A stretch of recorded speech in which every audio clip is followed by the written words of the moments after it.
You heard my opening remarks, perhaps, when I related my experience with the so-called Federalist Society. I asked judicial nominee after nominee, why do you belong to this group? Well, it became pretty clear because this was the secret handshake, the calling card, if you wanted to be considered favorably to be a Republican nominee for a federal judgeship. Well, they seem to have fallen on disfavor with President Trump. Leonard Leo has been characterized by the president as a sleazebag, and he went on to say some other negative things about the Federalist Society. So now there's a new operation called the Teneo Network. Are you familiar with the Teneo Network? Yes, Ranking Member Durbin. Do you realize it was created by that same old sleazebag, Leonard Leo? I don't think I was aware of that. Welcome back to American Mindset, the channel where we dive deep into the issues that shape our nation and fight to preserve the principles that make America great. Today, we're talking about a Senate hearing that sheds light on some of the biggest challenges we face as a nation: loyalty to the Constitution, judicial integrity, and the radical attempts to undermine our values. Let's watch the video. He takes over. Senator Hawley, you will take over for me now, please. Go ahead, Senator Durbin. Thank you, Mr. Chairman. Welcome. Thank you very much for coming before us today and bringing your great family. Terrific. Glad that they're here. So let's get down to basics. Under Article 3, is your loyalty to the law and Constitution or to the president who nominated you? Under both Article 3 and Article 6, the constitutional oath, the oath is to faithfully follow the laws that apply in a given case. And the Constitution? Absolutely. Is the executive branch required to follow the orders of a federal court? So, of course, this is an issue before the Supreme Court right now, and what I heard the Solicitor General say is how I understand the law as well, which is if there's a judgment issued by a court as to the parties, that absolutely binds the parties, and the way to go about your business if you disagree with an order is to seek maybe a stay or emergency relief or appellate review. And after you've exhausted all of those opportunities, is the executive branch of our government required to follow the orders of the federal court? Yes, if the Supreme Court issues an order at the end of the appellate review process, that order is to be followed as to the parties in the case. Ms. Hermendorfer, I'm a little bit interested in the decision that you and the state of Tennessee made to file an amicus brief in the Supreme Court in the case of Trump versus Casa. That case involved challenges to President Trump's unconstitutional executive order that purports to end birthright citizenship. President Trump's executive order has been blocked by a judge appointed by President Ronald Reagan, who said, and I quote, "I've been on the bench for over 4 decades. I can't remember another case where the question presented was as clear as this one. This is a blatantly unconstitutional order," referring to the order to end birthright citizenship.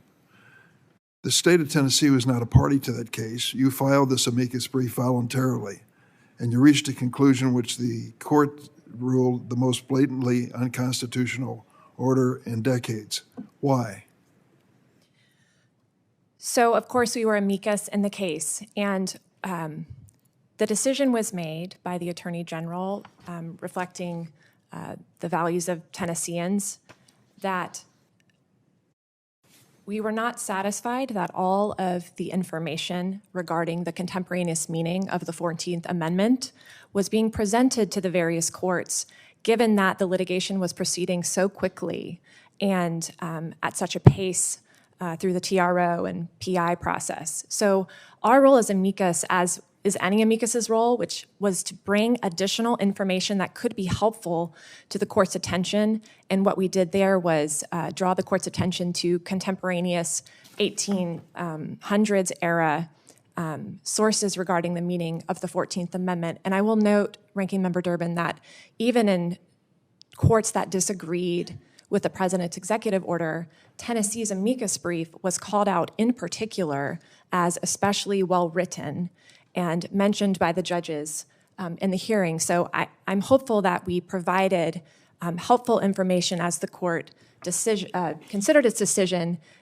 which is all you can ask, is to ensure the court has all the information before it as it deliberates. Did you agree with President Trump on this issue? So the brief did not take an ultimate position with regard to the merits of the executive order. What it did was say the notion that this is an open and shut case is hard to square with the contemporaneous evidence and executive branch practice in the latter 1800s interpreting the meaning of the Citizenship Clause. And so I stand by completely those arguments and the historical sources that we advanced to the court. You heard my opening remarks, perhaps, when I related my experience with the so-called Federalist Society. I asked judicial nominee after nominee, why do you belong to this group? Well, it became pretty clear because this was the secret handshake, the calling card, if you wanted to be considered favorably to be a Republican nominee for a federal judgeship. Well, they seem to have fallen on disfavor with President Trump. Leonard Leo has been characterized by the president as a sleazebag, and he went on to say some other negative things about the Federalist Society. So now there's a new operation called the Teneo Network. Are you familiar with the Teneo Network? Yes, Ranking Member Durbin. Do you realize it was created by that same old sleazebag, Leonard Leo? I don't think I was aware of that. What is it?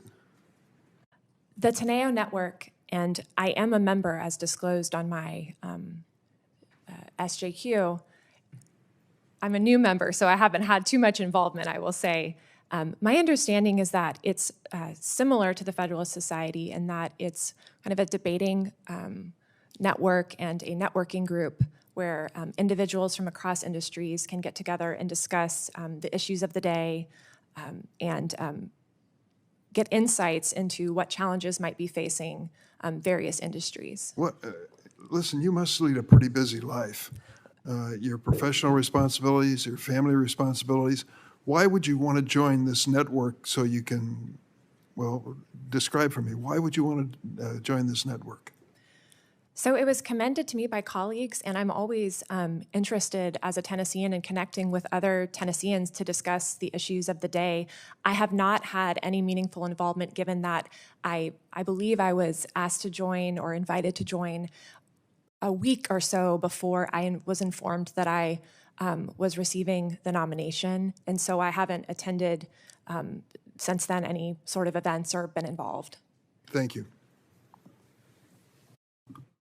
I'm going to yield my time now to Senator Blackburn. Just before I do, I just want to just clarify one thing to make sure I understood your answer, Ms. Hermendorfer, to my friend Senator Durbin's question. He was asking about the CASA case. He talked about your brief filed in the CASA case. The state of Tennessee was the party they're filing. Is that correct? That's right, and there's no filing that I would ever make or have made that would not reflect the interest of Tennessee. You're representing your client. This is the state of Tennessee. You work for the state of Tennessee. That's correct. I'm a state public servant who has a client and adheres to the direction of my appointed boss, the Attorney General. And I think your amicus brief also spent a good deal of time arguing that courts do not have Article III power to bind non-parties. In other words, it was about universal injunctions or nationwide injunctions. Wasn't that a core piece of your amicus brief? That was an important part of the brief. Yeah, I thought so. Senator Blackburn. First off, let me say this. The nominee in this hearing made it very clear where their loyalty lies.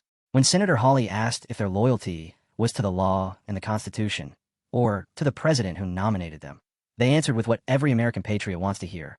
Loyalty to the Constitution comes first, and that's exactly how it should be. But let me tell you something, folks. In today's political climate, that question, even being asked, shows just how much our fundamental principles are under attack. The left doesn't trust anyone who stands up for the Constitution because they're too busy trying to rewrite it. We need judges who are steadfast in their commitment to the law, not to political agendas. And that's what this nominee represents. Now let's talk about the executive branch and federal court orders. The nominee clarified that once the legal process is exhausted, the executive branch must comply with court rulings. But here's the thing. Federal courts, especially liberal activist judges, have been overstepping their bounds for years with these so-called nationwide injunctions. President Trump faced this problem head-on. Every time he tried to enact policies that we, the American people, voted for, some activist judge would swoop in and block it. It's about time we had a real conversation about the limits of judicial power. Courts should not have the authority to paralyze the executive branch with politically motivated rulings. That's not what the founders intended. Now, this hearing also touched on one of the most controversial issues of our time, birthright citizenship. Let me remind you, folks, President Trump tried to address this problem with an executive order, but liberal judges immediately blocked it, calling it blatantly unconstitutional. And what did Tennessee do? They stepped up and filed an amicus brief to provide historical context on the 14th Amendment. This is important because the left wants us to believe that the 14th Amendment guarantees birthright citizenship to anyone born on American soil. But that's not true. The amendment was written in the context of post-Civil War America to ensure citizenship for freed slaves, not to create a loophole for illegal immigration. Tennessee's brief brought in historical evidence from the 1800s to challenge the left's narrative. That's the kind of fight we need to see from more states. What I respect about this nominee is their commitment to neutrality. They didn't take a position on whether Trump's order was right or wrong. They argued for a fair and thorough examination of the facts. That's what judges are supposed to do. But let's be real. In today's courts, fairness is hard to come by. Too many judges are activists in robes, pushing their personal agendas instead of upholding the law. This nominee's approach is a breath of fresh air. We need more judges who respect the Constitution as it's written, not as the left wishes it was written. Now, Senator Durbin couldn't resist taking a shot at the Federalist Society. Let me tell you something, folks. The Federalist Society has been a beacon of hope for conservatives. It's a network of people who believe in the Constitution, limited government, and individual liberty. And you know why the left hates it? Because it's effective. Now, there's this new group called the Tenno Network, and the nominee is a member. The left is already trying to paint it as some shadowy organization, just like they did with the Federalist Society. But let's be clear. These groups exist to push back against the radical left's agenda. They're a place for patriots to gather, debate, and strategize. If that threatens the left, good. It means we're doing something right. One thing I loved about this hearing was the nominee's loyalty to Tennessee. They made it clear that their work, including the amicus brief, was done in the interest of the state and its people. Folks, this is what public service is supposed to look like. Too many politicians and bureaucrats forget who they work for. But this nominee gets it. They're not there to serve Washington elites. They're there to serve the people of Tennessee. So what's the takeaway here? This hearing was a reminder of what's at stake in our country. We need judges who respect the Constitution, who stand up for states' rights, and who push back against the overreach of liberal activist judges. If you're tired of seeing our values trampled on, it's time to get involved. Support nominees like this one. Call your senators. Make your voice heard. Because the fight for America's future starts right here, right now. Thanks for watching American Mindset. If you found this video helpful, make sure to like, subscribe, and share it with your fellow patriots. Together, we can keep the American dream alive. God bless you, and God bless the United States of America.